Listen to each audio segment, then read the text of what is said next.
You are listening to the Visions, Missions, and Manifestations podcast, the number one place for spirituality, healing, and transcendence. I'm your host, Vivian Raquel Braha. Now let's get into it.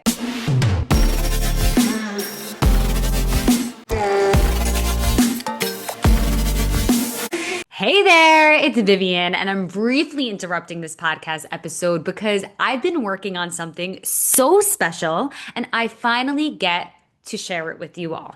It's finally here, the manifestation event of the year.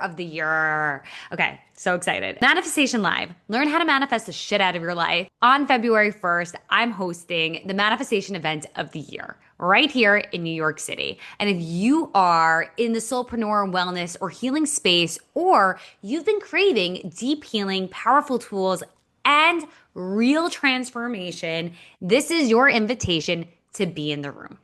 This isn't just another event. It's a portal, a 2-hour full body activation where I'll be teaching my 5-step signature manifestation process, the same method that's helped me heal from Crohn's disease, manifest my dream apartment in New York City. If you guys haven't seen my terrace, go look at my pictures, go look at my Instagram, marry the love of my life, and build a 6-figure soul-led business that's now on its way to multi-figures. Okay.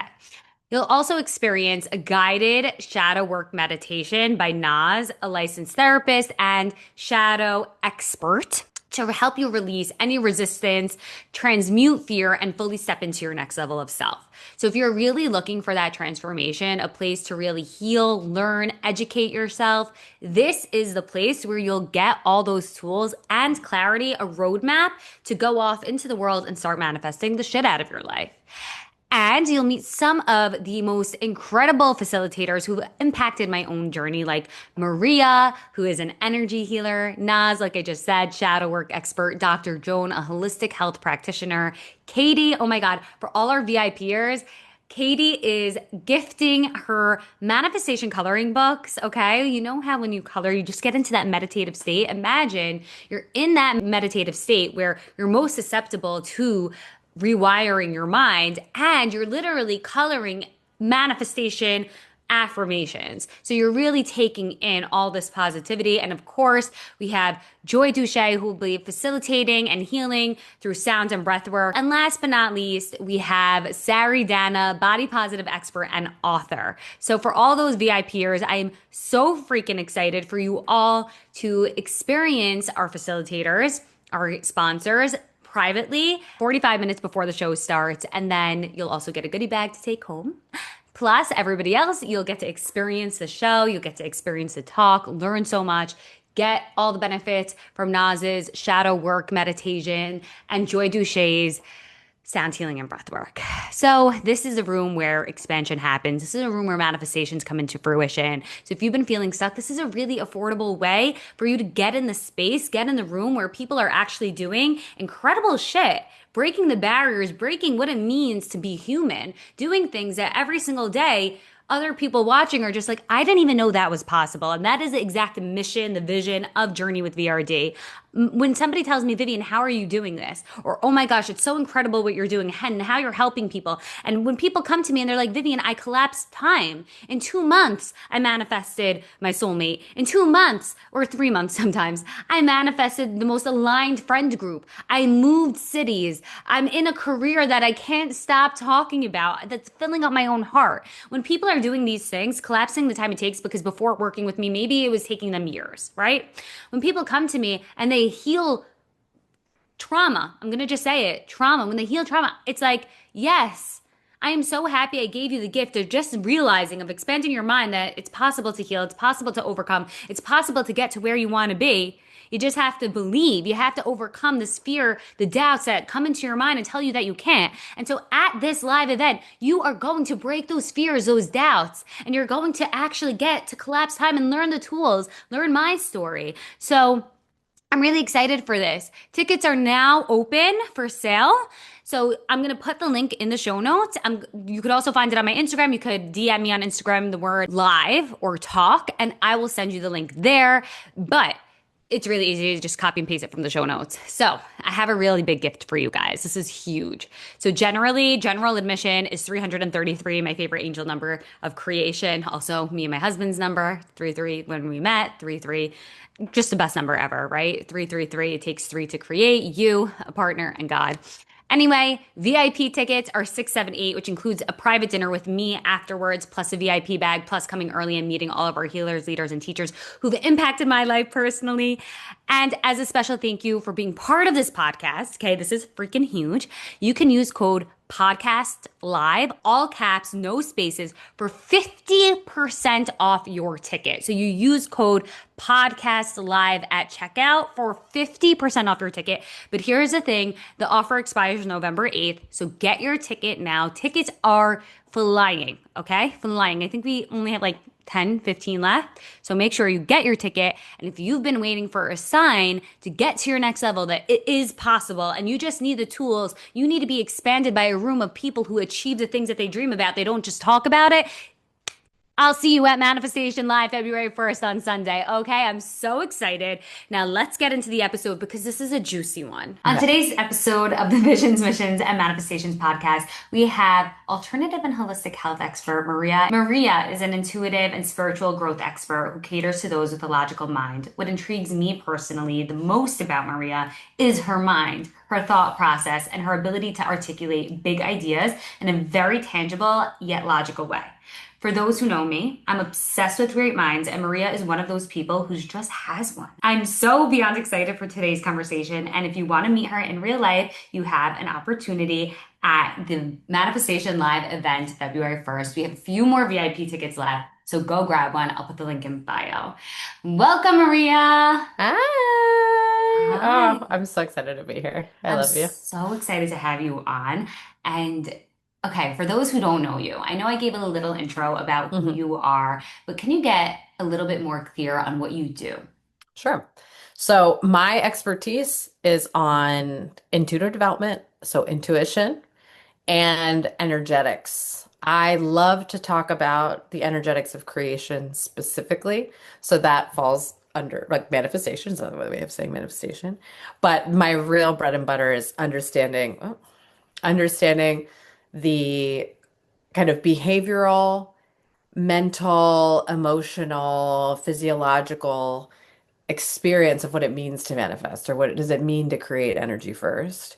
And the way to most easily and efficiently do that is through connecting with your intuition. Mm. So that's why I've gone down the route of intuitive development. Granted, the way I got here was I had to reverse engineer my gifts because I had a psychic awakening that I didn't understand. And then I started teaching that to people, but then I found that I could also manifest really crazy things, and it was all through my intuition. So I figured, why not teach people how to do that too? I love it. And before we get into your definition of intuition, Yeah, of I also want people to understand your educational background because a course. lot of the time when we talk about intuition, we think woo woo. When we think of psychic abilities, we think of like witch. And I hmm just want people to really understand the logical aspect Oh, about you as well. absolutely. So my background is in the hard and soft sciences. I studied biology and chemistry, then I moved into music psychotherapy, and I have a master's in music psychotherapy, and I'm almost done. I've almost completed my post-grad specialization in music psychotherapy and a form of music psychotherapy based in Jungian and somatic psychoanalysis. So I love the sciences. I love the human body. I love the psyche, and I've always been a lover of that. And I'm a math girl. You know, I loved math and sciences in school. So I, I've always understood and appreciated viewing life through that lens. I love, I'm a big reader. I love literature, but I get the high, if you know what I mean. I get that delicious feeling in my body when I understand things logically, when I can connect the dots, when I can find the formula. That's what gets me very excited. Mm. So when I first delved into spirituality and alternative healing, which I explained was something I did because I had no other recourse, everything on the Western front hadn't really worked for me. And when I first started studying music therapy, it was also because I was a client. And it was so much more effective than anything I had ever done previously. I was like, I have to do this. And of course, I dove right into medical music therapy, understanding the neuroscience behind music therapy. Music lights up the whole brain. Creative arts therapies are the least intrusive and highest effective forms of therapy that I've seen. I mean, it's a phenomenon and it should be everywhere. But of course, I got into alternative healing and realized, like, oh my gosh, this is so effective, but I want to connect it to what I understand and what I know. So I started studying parapsychology. I started learning as much as I could about your intuitive senses. And there are actually clinical terms for your psychic senses, right? If Ooh. yeah, it's parapsychology is not well respected, but it is well studied. It's there's two different, right? It's not the same. You could have a field that's well respected and not well understood. You could have a field that's not as respected like parapsychology, but it is well studied. There are journals dedicated to this. We know that organizations, federal organizations, like they use psychics to help in all different kinds of endeavors. It's not that avant-garde. We are constantly engaging with the unseen. I mean, we know now that there's a nucleus in the cell that holds DNA, but it doesn't mean that we weren't interacting with cells and the mitochondrial DNA and all the things that are really in vogue to talk about now. It doesn't mean they didn't exist before we knew them, right?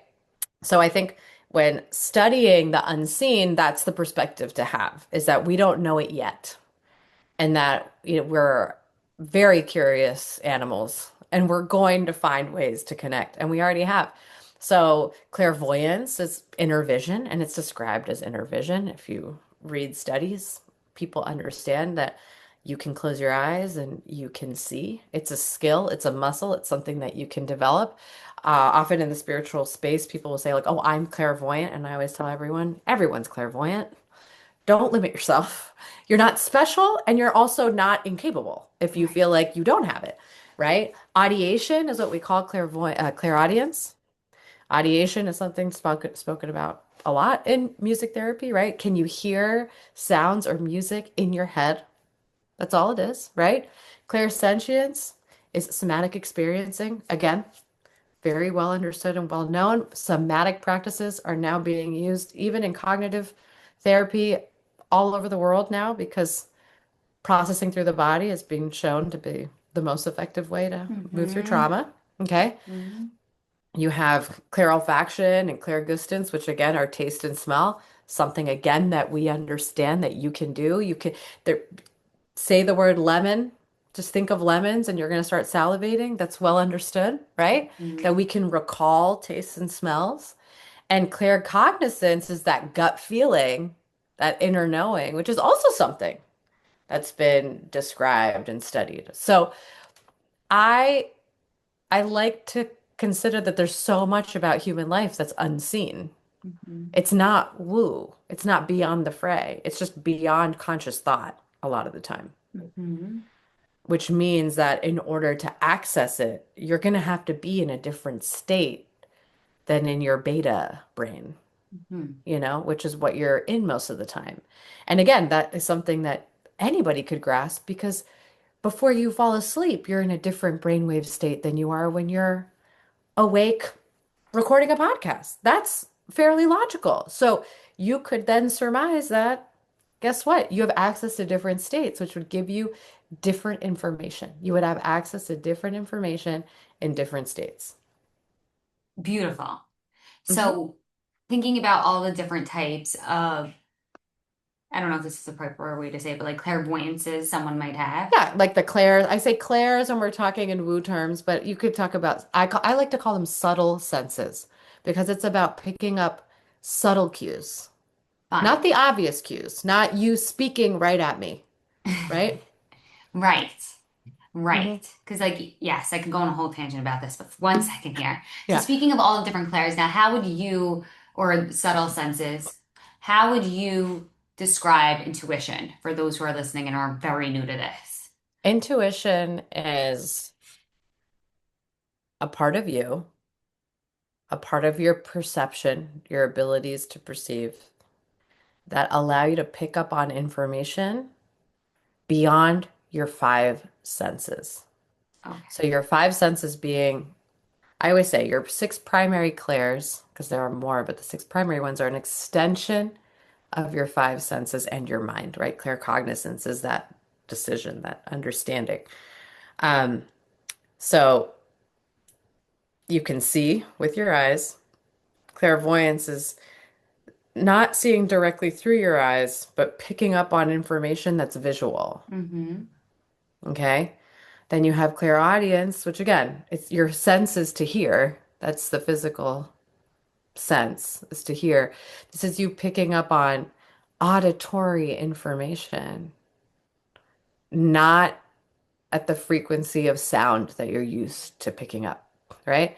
So again, clear olfaction, clear gustance, these are taste and smell that we got four senses, and the fifth sense is feeling, right? Mm-hmm. So this is same thing as your five senses that are it's picking up information beyond just the immediate physical plane. Beautifully said. Hmm. And so, how are you serving your clients and people throughout the world through helping people? Like, how are you helping people with this? Like, how do you use this as a modality? So I have worked with all different kinds of people. I've worked with ER doctors and nurses and therapists and entrepreneurs and people who worked on Wall Street. I mean, I've had every kind of client you can, people with all different backgrounds. Hmm. Okay. And intuitive development helps everybody because it's allowing them to be more immersed in their life and to feel more connected and less confused, right? And more aware. So the way I teach it is the way I developed through reverse engineering my own gifts. I had a psychic awakening that I did not understand because I came from a intellectual, secular immigrant family. And no, we did not know what was going on with me. And, we thought, okay, well, is it, schizophrenia? Is it psychosis? Is it depression? Is it PTSD? What is it?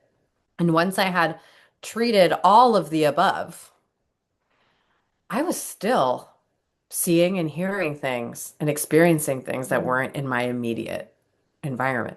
I was very high functioning. Like I had already processed the emotions. I had processed, right? I had already done all the work. Not to say that I was perfect by any means, but I had addressed the predominant issue and I was still hallucinating. I was still experiencing these things. And so once I discovered alternative healing and I discovered spirituality, I said, okay, there is stuff happening beyond my immediate environment. Some of it could be memories, some of it could literally be me experiencing something beyond this Hmm. plane. Hmm.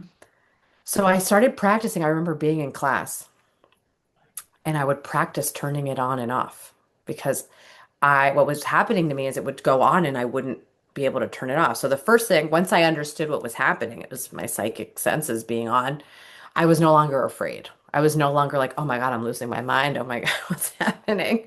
Right. And I had been cleared by doctors, just so everybody's aware, right? Like they were like, she doesn't have any of these things, right? That's not what this is. Um, and I learned to turn it on and off. And then I said, well, if I can turn it on and off, what else can I do? And I just started can I hear? Can I see? Can I see more? Can I hear more? Can I sense more? Can I smell more? Can I taste more? Like, what does this taste mean? Because then it became, what is my intuitive Yes. language then? Right. Right? So now I know how to open the senses, but now how do I translate it? Right? So if I close my eyes and I see piglets, what does that mean? Hmm.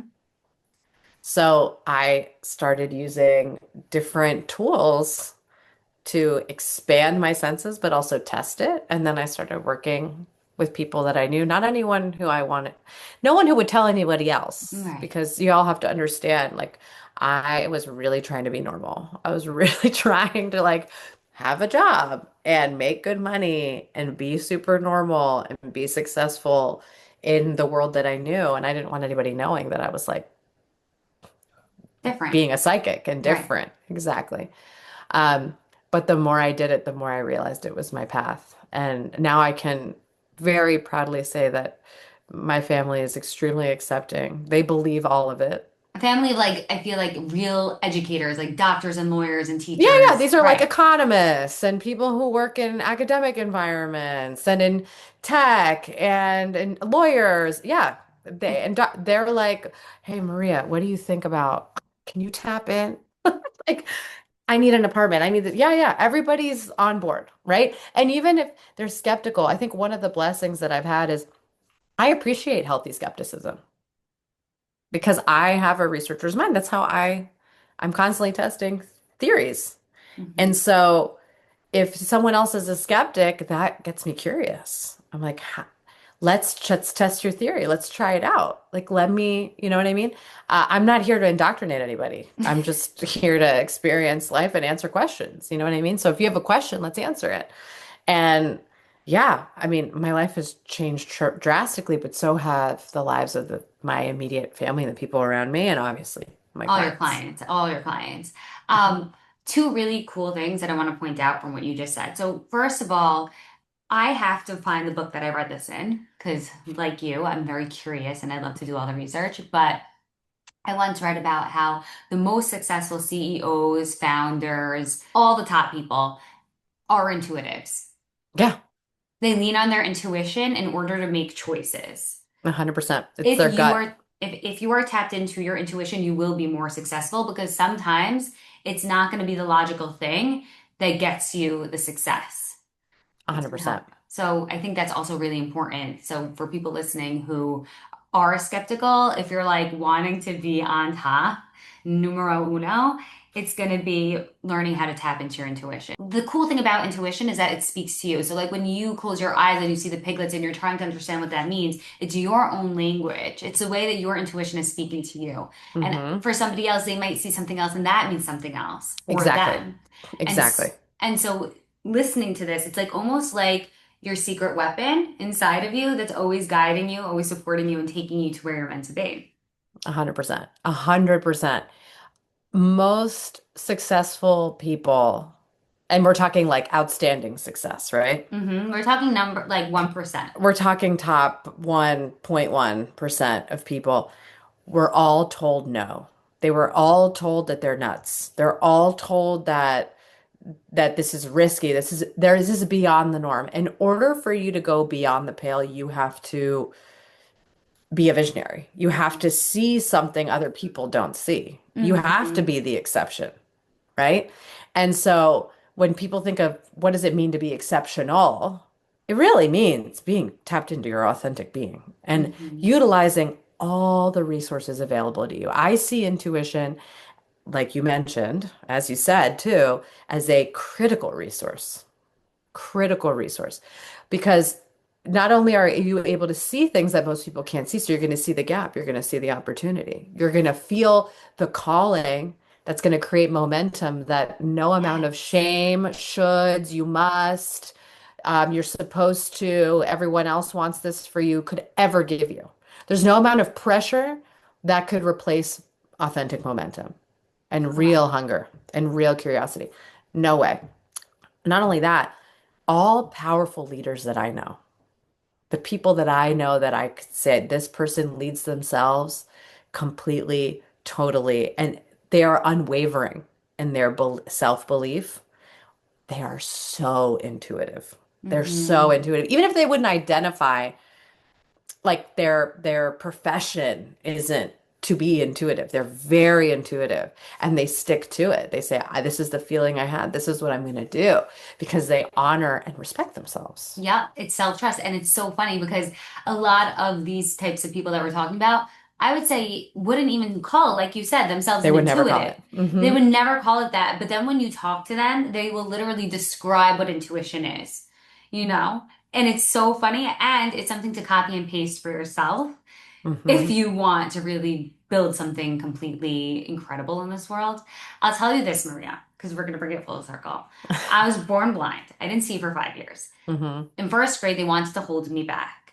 And my parents took me to Toys R Us. And before we went inside, they said, you could get anything you want, just so you know, you're going to be held back, but don't worry, you'll have double the amount of friends. And I was like, absolutely not. I was not here for it. The next day in school, the teacher asks if anyone wants to bring a note to the principal's office. My hand shoots up. She probably chose me because I could not read the note.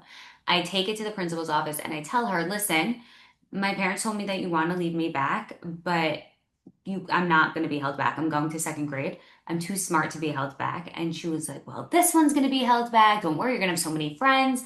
And I was like, no. She ended up calling my parents and said, your daughter's so mature. We'll let her go to second grade if you tutor her all summer.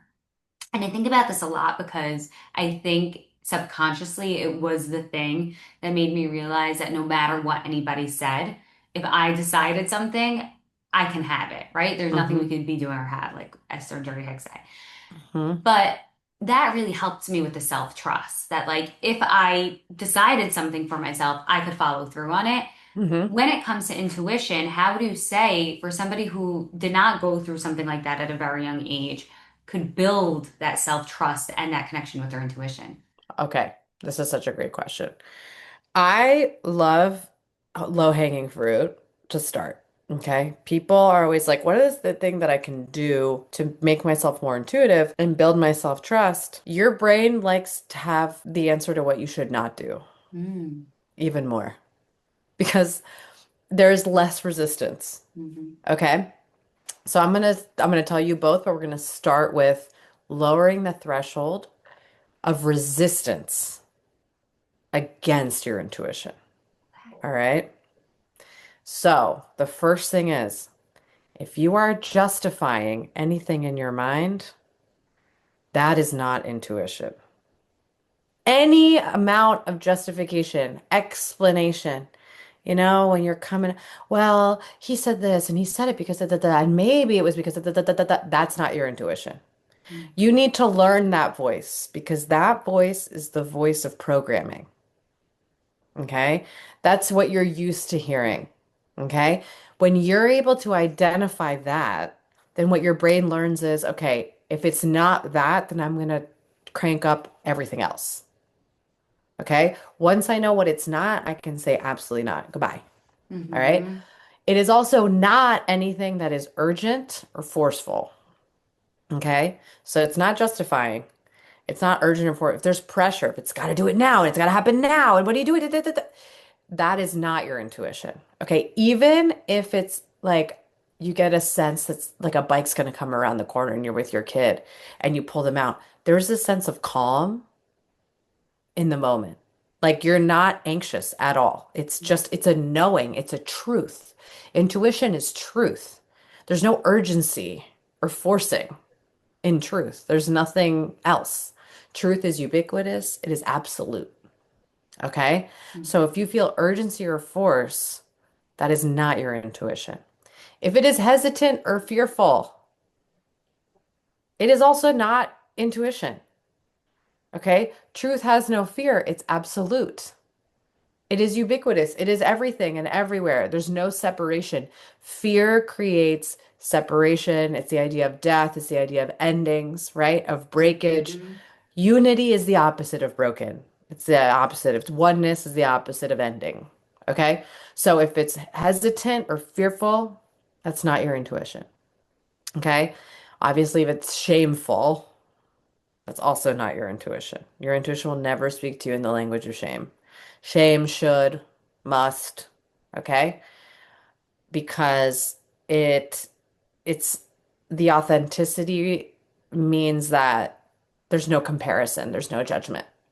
Okay, and shame is kind of the vehicle, the Mhm, emotional vehicle for judgment, which is the mental like process, right? So now we know what it's not, mhm, okay? And people might be listening and be like, well, all my thoughts are like that. Right? Be like, for now, only because you got so used to listening to them. mhm, Okay? I want you to think when you were younger, you would eat certain foods at home. and maybe you had never tried sushi, or you had never tried pork, or you had never tried pizza. I don't know, like you just had never tried a food. And then you leave home and you travel. And even if you had a whole bunch of foods, like I bet if I went to certain places in Asia, I'm Latin American. Okay. I'm from Argentina. I grew up in Argentina and in the States. I didn't eat like a whole bunch of different kinds of Asian foods growing up. You know what I mean? Once I went to college, once I left the house, once I was like traveling and seeing the world, I tried all different kinds of food.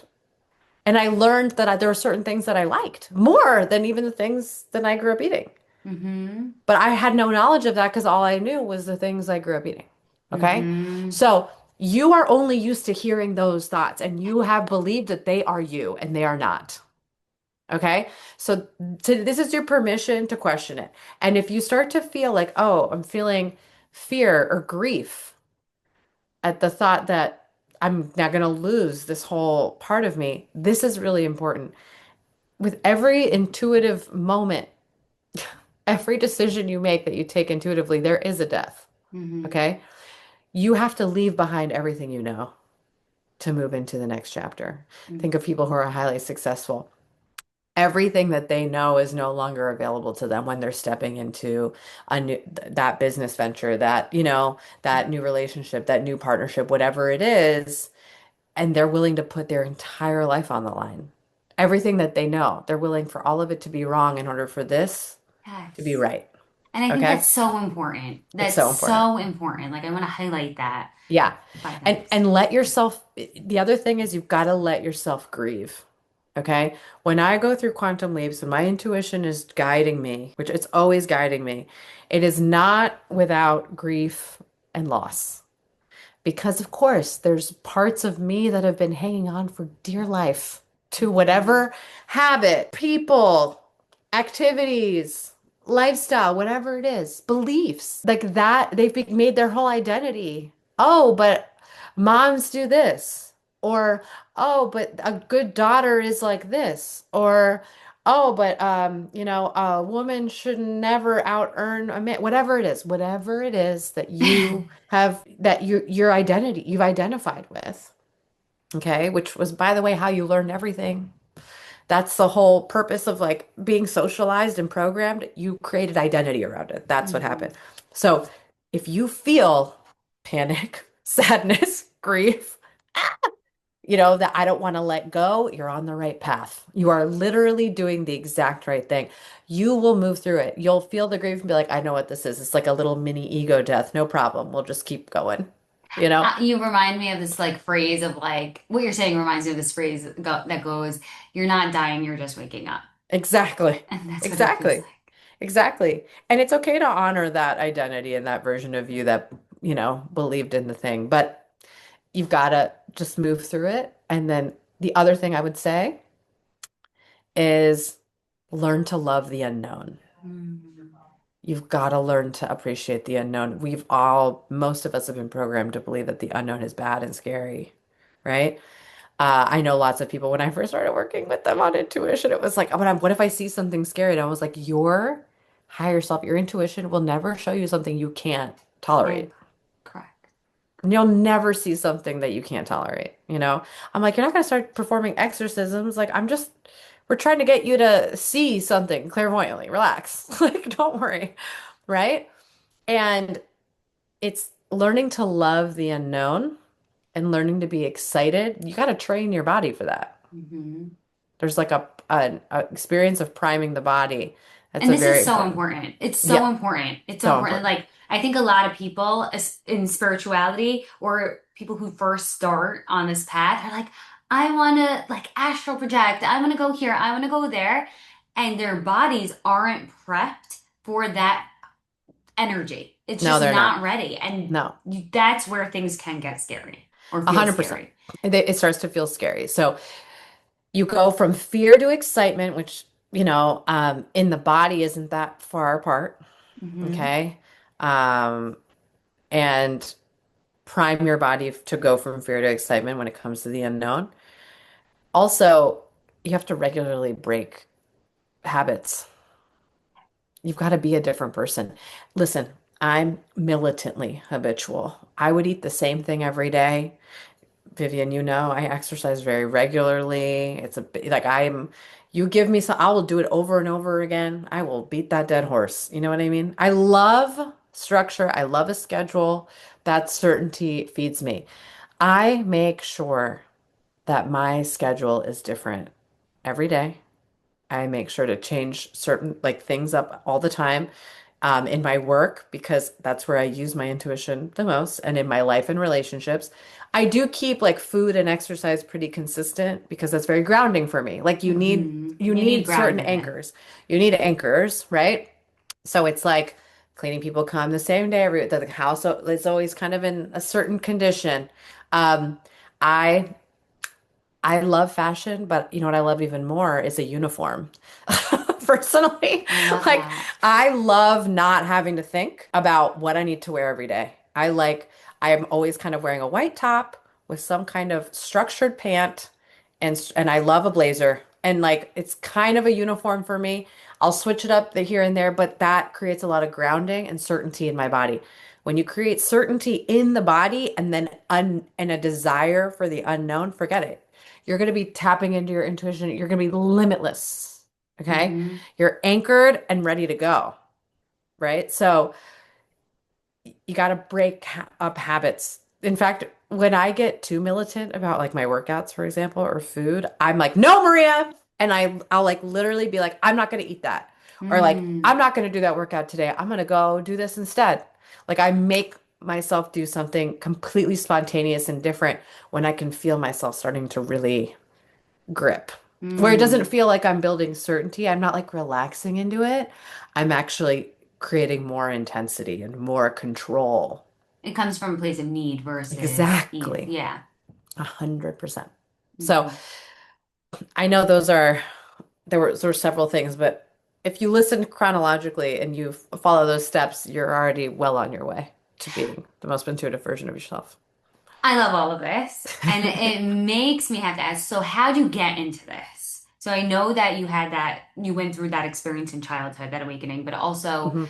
what made you decide that this is what you wanted to do as your As my career? professional career, Right. oh my goodness. I ran away from it enough times that I couldn't anymore. See, Mm-hmm. I recognized, I knew it was going to be a big part of my life. Mm-hmm. I was still trying to hide. It was embarrassing for me. I felt embarrassed. I was always very ambitious. I was always a very Mm. good student. I always worked hard. I started working when I was 12, 13 years old. You know, I put a lot of value in hard work, in being the best, in making good money, and being independent. And my understanding of what that looked like was you're going to have a job and you're going to do really well. And you can upgrade that job. Like you could get into different if I was working in tech, like I could get bonuses and I could grow, right? I might even start my own startup, whatever, and it could make me a ton of money. I would be super duper successful. And the idea of being known for intuition and energetics and energy work was actually sickening to me. I couldn't, Wow. I had no respect for that. Like I literally did not respect it because that's all I had known. I had seen I valued normalcy so much that the transitive property of that was true. I had no respect for things that were beyond the fray, which was very unfortunate because I'm such a rebellious person and I not normal. Like I couldn't be normal if I was, no matter how hard I tried, I couldn't come up as normal. But I was sickened at the idea. And then what happened is I'm still a very devoted person and it gave me a lot of kind of solace and comfort. And I continued to work on my intuition and continued to do energy work and I continued to meditate and I became very spiritual. And that part of my life became so enriching that everything else felt really hard and it Mm. felt wrong. It started to feel wrong and I couldn't avoid it anymore. I Mhm. couldn't pretend that I was being illogical. It was like this amount of pain and discomfort is not normal. Like this is what people think is normal. But this is not. This is the source of every single one of my problems. Hmm. And then my father passed, and I literally said over his body with my sister right there, I was like, I'm going to open a clinic and I'm going to work with women and kids and I'm going to change the world. Like I said it aloud. And at the time I was working in tech, like I wasn't even doing music therapy or working in the hospital at all. That moment changed my life. Like I just knew that the whole trajectory of my life had changed. I went back to school knowing that I wasn't going to practice music therapy in the traditional sense, but felt very called to be in like a healing space, like I had been for so many years. And, then COVID happened and I was pregnant and I had a 2-year-old and I separated and started the process of divorce with my ex-husband. And I had to find a way to pay my bills. Like I literally was like, I have to support my family. I don't have a choice. And I didn't want to go to that work at the hospital pregnant. That didn't feel right to me. Plus, the preschool my son was going to wouldn't let us have that kind of contact with other people and send the kid to school. So I was like, when I was in that kind of space, I discovered the coaching industry. I didn't even know it Mm. existed. This was like fall 2020, and I was like, oh my God, people work from home doing healing work and they earn a living. And it lit a fire under my ass. I had my daughter. I finished my master's degree and I was working a little bit. Like I had referrals, people who knew me, my sister's friends, like people who had found me. Mhm. But I didn't really start doing it full time until I finished my thesis. I graduated in 2021. Mhm. And then I just threw myself into it. And it was slow going, Viv. I did not have social media really before I started working. I was not someone who liked to share their life or their business. I was a more private person. If you met me, I was still very vivacious and I love to connect, but I wasn't telling my personal business to anybody. And I certainly wasn't going to tell them my biggest shameful secret, which was I'm a psychic and I heal people with my thoughts. Mhm.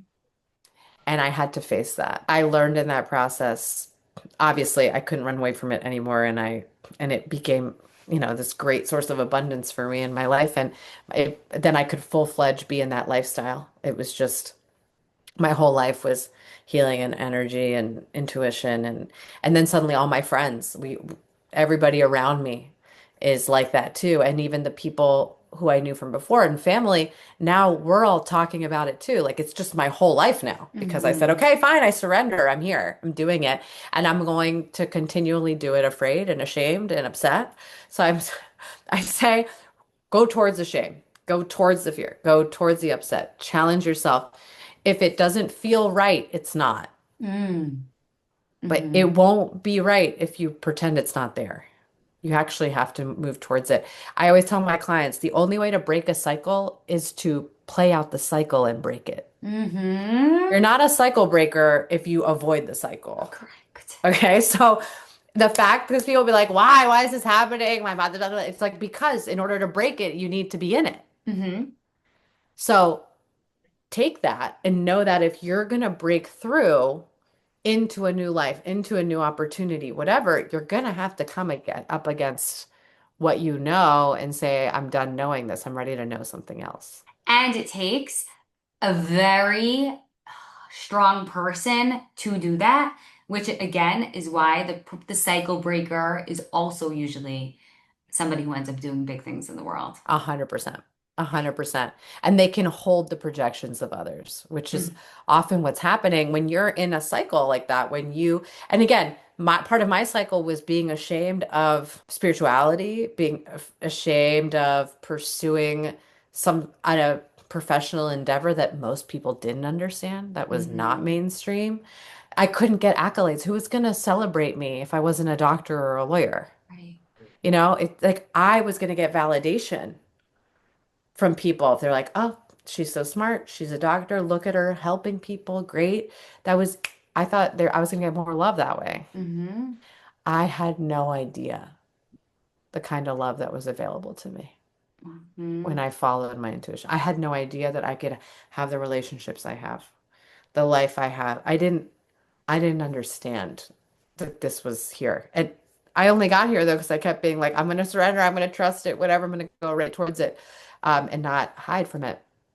So I would say to people who, especially if you get that feeling, you're like, there's something in me. I know I'm bigger than what I know. Like I know that I'm here to do something bigger. I know I have this burning something in me. Start with your intuition. Start with listening to what else is available to you because then it'll become so normal to you that other things are going on that you'll stop Yes. paying attention to the programming. It won't be the only thing you hear anymore. It's not going to, you're not going to be drowning in nonsense. You're just going to be like, oh, I hear that. And next. And you'll be so into the unknown, you won't engage with fear anymore. You'll be like, yeah, whatever. Guess I'm going for it. Like, you'll have that plasticity, that flexibility, that high level of resilience to failure, Hmm. too. Right? Because every single time you abandon something you were or what people know about you, right? It's like, you've failed. You've failed an identity. Which is also why, which is pretty cool and also sad, when somebody calls you a derogatory name, we also try to live up to that, which is so Yeah. weird. No, no, it's the transitive property is always true. I was just on a call with him. I'm so glad you brought this up. I was just on a call with a client and we were talking about wealth and we were working on money. And I said, you have to understand that if you're making above $150,000 a year, you are in the grotesque when it comes to money. Globally, right? We're talking globally. I'm like, I know people back home who live very well, and $100 a week would make a difference because globally, not everyone's operating on the dollar. We are in a very privileged position here. So, Hmm. but again, we live in a very global society, right? We've socialized, like socialism, like information is now available to everyone. Currencies, you can buy and sell currencies. You can own pieces of companies that you don't even know anything about. It's so much is globalized. So now you're a global citizen. If you're making $150,000 or more, right? For someone who's very ambitious, you're like, whatever, whatever. Honey, you are obscene, grotesque, disgusting, wasteful. You're all Right, those things now. That's because you're in the 1%. right. And that or the top, I think it's like 4%. I don't know what it is anymore, but it's in the top five at least. I'm gonna go find out Go find out. while you're talking. I'll And do a so, little. in order to hold that, you have to be able to hold the projections of it. Hmm. Okay? In order to hold the projections of it, you have to engage with it. You have to normalize it. You have to be like, okay, whatever, right? People talk about that. They're like, okay, meet the frequencies, spend time with wealthy people. Absolutely. That's the shiny, beautiful side of the coin. That's the fun side, right? But you have Hmm. to understand all those people are also holding the projections of millionaires and billionaires are destroying the world. Money is the root of all evil. They're like, whatever. They can see it and say no to it. Correct. And or they could choose another story, Exactly. another 100%. meaning. Really quickly, so anyone making over 150K annually USD is in the 18 to 20% of earners, but if you are making over 175,000 USD, then you are in the top 10%. Okay, see, it's like, but again, think about it. $25,000 is what? Right. Exactly. And but it's already, you're already that much higher. Like you're already that much more, right? Um, and people don't understand the impact and what that means, but think about it. For 90% of the world, that amount, that different, I mean, it's astronomical, right? So you Right. have to hold the projection and the lack of that. Like be able to hold to say that can exist and I don't need to sit with it. It doesn't have to be mine, Right. but we can't avoid it. Hmm. You cannot avoid it. And we all have different medicine, right? Like I tend to be kind of like a dark humor, sarcastic kind of person. So I'm like, all right, baby, come at me. Let me see it. You know? I I'm not like the stoic, no, that's not for me. I'm more like point and laugh and make a joke about it. So if you engage with these projections, use the kind of medicine that's great, best for you, which is part of your energetic blueprint, which you would figure out, by the way, if you're in connected to your intuition. Your intuition's always going to tell you what your best environments are, what's your way of relating, what ways of moving, what ways of eating. All these things will be shown to you through your intuition. I absolutely love this. Hmm. Okay, we are going to do some rapid fire questions before Got we it. end things off because Hmm. this has been so powerful. And I feel just one other thing I want to say to the listener too. Cycle breaking is so much easier when you have support. Hmm. Okay. So if you're listening to all of this and you're like, what? I have to create new meanings to what it means to have or be or do all of these things, then you know, hiring a coach, maybe Maria, if you want to really go into your intuition, is Hmm. going to be so helpful because the hard things become digestible and tangible. 100%. So I just want to put that out there because I remember when I was on this journey, I was like, what the actual fuck is going on? I had that moment too of like, am I schizophrenic? I actually have that moment still. I still go through moments like where I'm like, what the hell? But it's really, really important to have somebody's hand to hold when you're going through a journey like this because yes, it can be challenging. So I just wanted to throw that out there.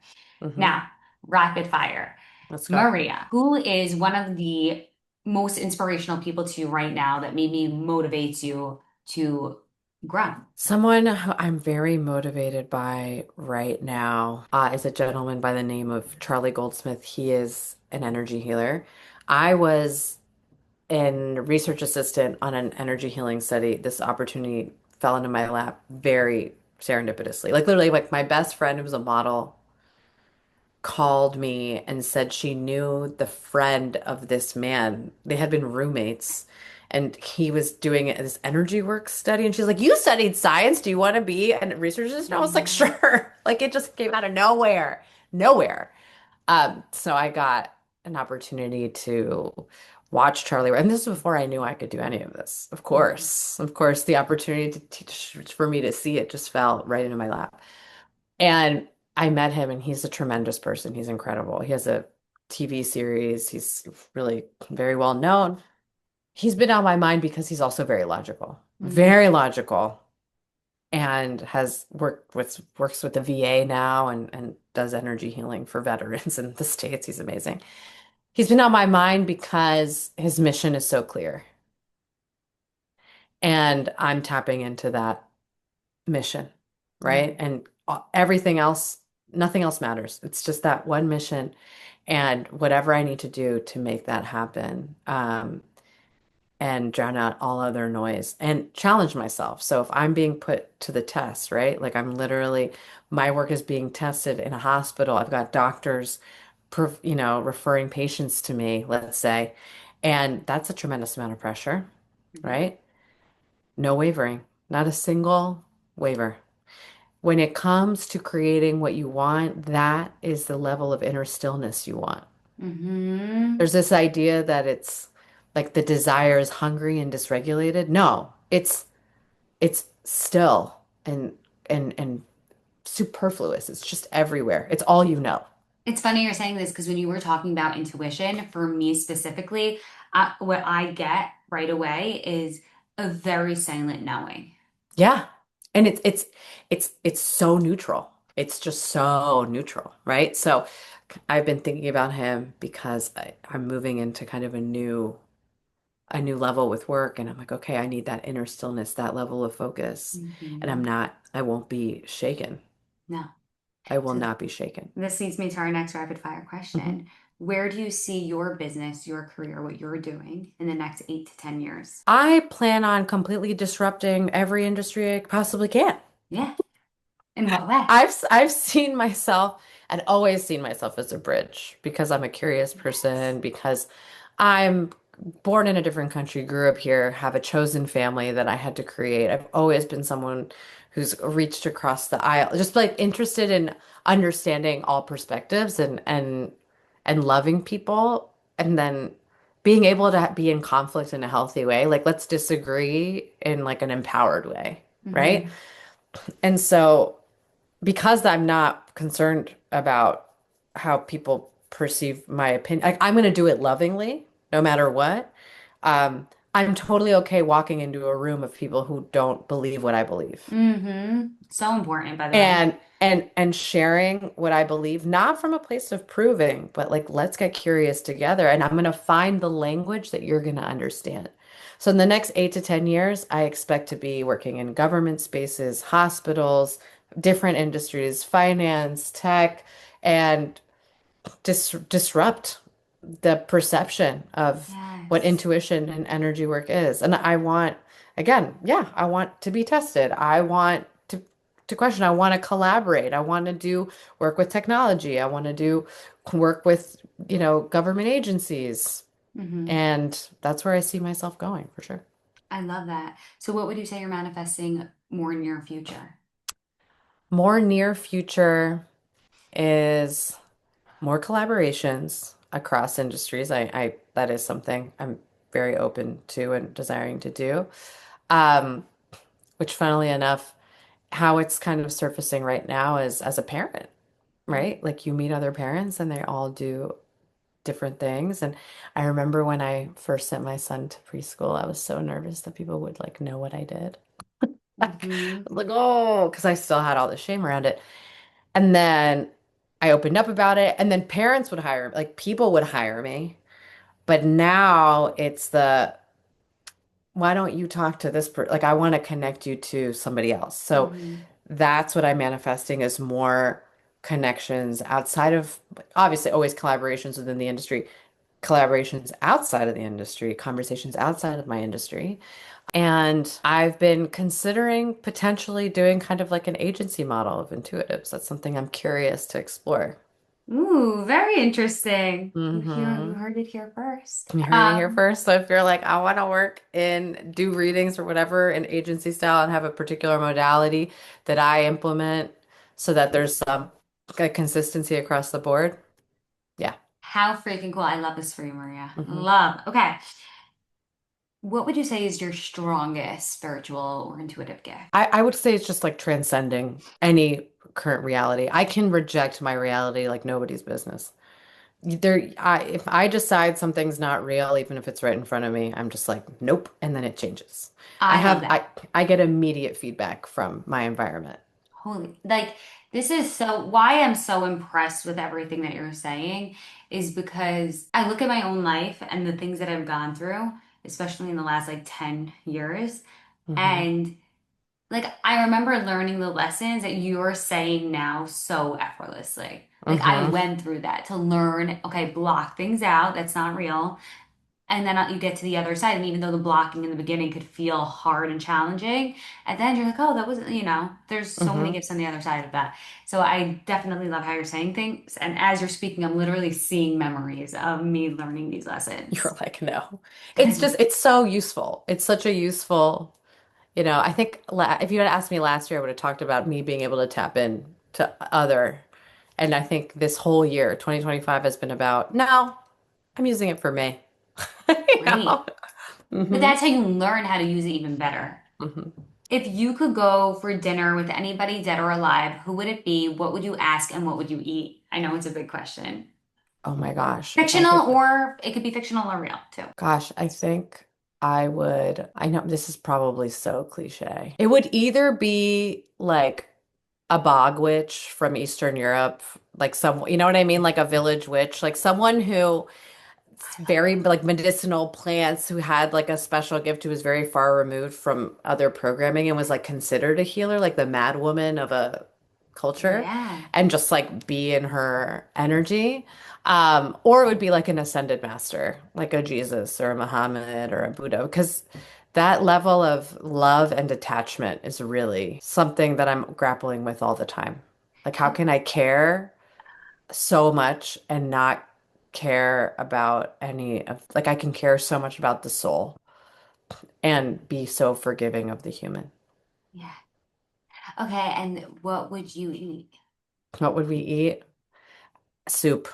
I'm I thinking of love like that. the healthiest, most I love hydrating, that. the purest, soup is the most healing Medicine food. for the It's soul. I medicine. love It's it. I medicine. love it. Okay, last question. Okay. What are three pieces of information you want the listener to know? Three things that Okay. you want to leave off with that you think are the most important things for them to know right now. Okay. Right now, number one, intuition is neutral. So everything that's not neutral is an intuition. And when you're tapped into your intuition, you have like an emotional experience. It's almost like you're observing the emotion. You can have the emotion without believing it. Okay. Okay. So that's the first one. The second one is start whispering at night and in the morning. Like start whispering what you want. Like you're Mm, talking to your environment, like you're talking to the trees and you're talking to the birds and you're letting your ancestors and spirits know. Like people always say like speak it out loud, claim it, but that can be very like performative okay. and posturing. So let it be more subtle. And the last thing I'm going to say is start celebrating yourself and everybody else as often as possible. Tell me why. Tell me Because, why. I know why, but I want to hear, I want the listener to know why. first of all, because we want to code ourselves to enjoy our desires, which again, I've talked about numbing out, like enjoying your desires is really important. And second of all, don't separate your experience from other experiences. Like if it's in the field, you're creating it. So you want to claim that and be able to share in the joy so that you can then amplify that energy too. Because when you enroll other people in your vision or other people enroll you in their vision, it's very powerful for the aura. Like you're just Mm, able to create that much more. hell yes. And I'm also going to add when you celebrate someone else, you're also accepting it into your own personal experience. 100%. Okay, this has been absolutely amazing. Thank you so much, Maria. If Thank you. anybody wants to work with you or learn more about you, find you on the socials, what's your website? What's your, like, how do they find you? So Maria X Abramovich, that's my handle. You can find me on Facebook. You can find me on Instagram. You can find me on TikTok. I love TikTok. I'm always giving a lot of value there. And my website, mariaxabramovich.com. But DM me, DM me. I do one-off sessions. I do one-on-one containers. I have group programs. I've got meditations. I've got masterclass. I've got a passive stuff if you're interested, but I'd love to talk to you. So reach out. I'm going to stick your info in our show notes so our listeners can find you. Thank you Wonderful. so much. Hey, if you like this podcast episode, please download it, give us a nice review, and follow us on Instagram at Journey with VRD to get all the latest and the greatest updates. Till next week.